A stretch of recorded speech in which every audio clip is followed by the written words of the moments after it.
Welcome students. आज हम part 3 पढ़ेंगे चैप्टर 4 का, जिसका नाम था नादान। चैप्टर 3 है, सॉरी, नादान दोस्त, है ना। First part and second part हमने ऑलरेडी पढ़ लिया है। आज हम थर्ड पार्ट पढ़ेंगे। देखिए, 4 बजे यकायक श्यामा की नींद खुली। किवाड़ खुले हुए थे। वह दौड़ी हुई कार्निश के पास आई और ऊपर की तरफ ताकने लगी। मतलब 4 बजे जो सुबह है वो श्यामा की नींद खुली तो देखा कि गेट खुले हुए थे, तो वो दौड़ी हुई कार्निश के पास आई जहाँ पे वो बच्चे थे चिड़िया के, और ऊपर देखने लग गई। टोकरी का पता न था, यानी कि टोकरी भी वहाँ नहीं थी। संजोग से उसकी नज़र नीचे गई और वह उल्टे पांव दौड़ती हुई कमरे में जाकर जोर से बोली, भैया अंडे तो नीचे पड़े हैं, बच्चे उड़ गए। यानी कि अंडा जो था वो नीचे गिर गया था। तो श्यामा ने जैसे ही देखा तो केशव को बुलाने गई, बोली भैया अंडे नीचे हैं, गिर गए, बच्चे जो हैं वो उड़ गए। केशव घबरा कर उठा और दौड़ा हुआ बाहर आया तो क्या देखता है कि तीनों अंडे नीचे टूटे पड़े हैं। उनमें से कोई चूने की सी चीज़ बाहर निकल आई है। पानी की प्याली भी एक तरफ टूटी पड़ी है। यानी कि केशव भी घबरा कर बाहर आया तो देखा कि तीनों अंडे जो हैं वो नीचे टूटे हुए हैं और उसमें से वाइट कलर की जो कुछ चीज़ बाहर निकली हुई है। पानी का जो प्याला था वो भी टूटा हुआ था। नेक्स्ट पेज देखते हैं क्या है। उसके चेहरे का रंग उड़ गया, मतलब वो एकदम शॉक्ड हो गया। सहमी हुई आंखों से जमीन की तरफ देखने लगा। श्यामा ने पूछा, बच्चे कहाँ उड़ गए भैया? उसकी बहन ने पूछा, बच्चे कहाँ उड़ गए भैया? केशव ने करुण स्वर में कहा, अंडे तो फूट गए। फिर श्यामा बोलती है, और बच्चे कहाँ गए? मतलब बच्चे कहाँ गए? केशव, तेरे सर में। केशव थोड़ा सा यूँ गुस्सा होता है और कहता है, तेरे सर में? देखती नहीं है अंडों में से उजला उजला पानी निकल आया है, वही तो 2-4 दिनों में बच्चे बन जाते। यानी कि जो उजला उजला पानी है वो गिरा हुआ है, वही तो 2-4 दिन में बच्चे बन जाते।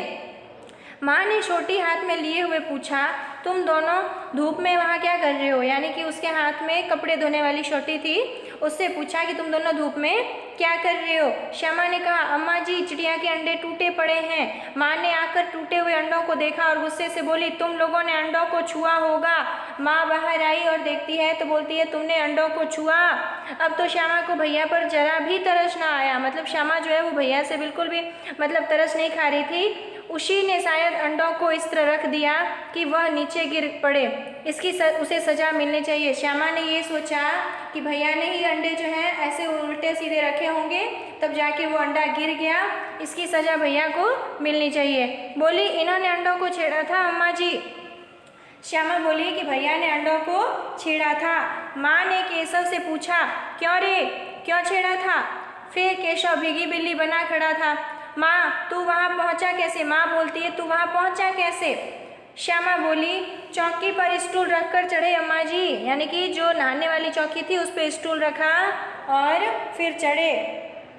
ठीक है।